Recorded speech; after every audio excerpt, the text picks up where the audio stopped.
Uno bala na mga Diyos, nagpasalamat yun di kanimong dako.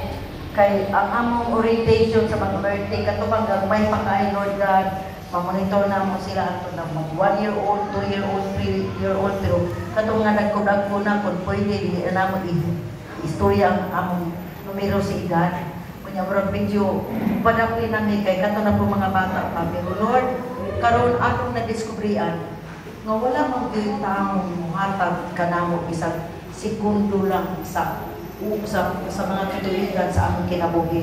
Isang segundo lang sa oras. Gikan mo kanimo busa Lord sa nagkariang matang sa among Panginoon na sayod kami nga imo gyud mi Ginoong padalanginan ug angayan kang pasalamatan.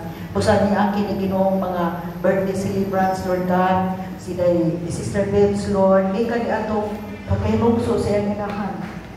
Pagkahibugso niya gikan sa tagwangan sa inahan hangtod karon. Nakita niyo iyang journey.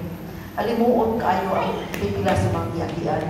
Pero puno sa kadaugan kay naakaman kauban. Amen. Usaha, naabot siya ani nga paginaron last August 1 with all the blessings, despite Lord God doon mga adjustment.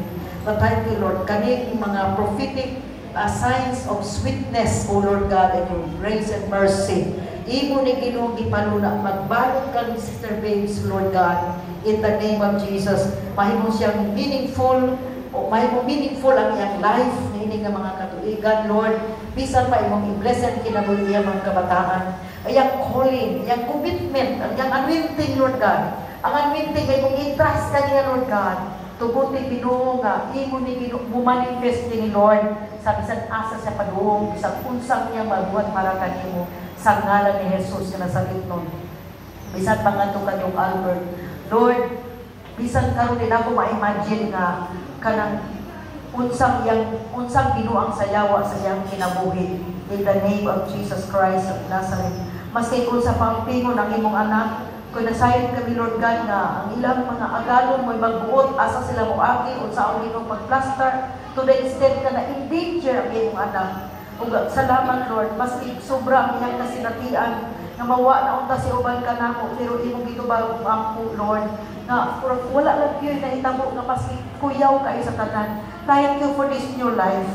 Thank you for the extended, oh God, thank you for the extension of his life, Lord God. Karon yung adlaw imong Ginoo pamatudan na mahimo mi Ginoo safety niya nimo.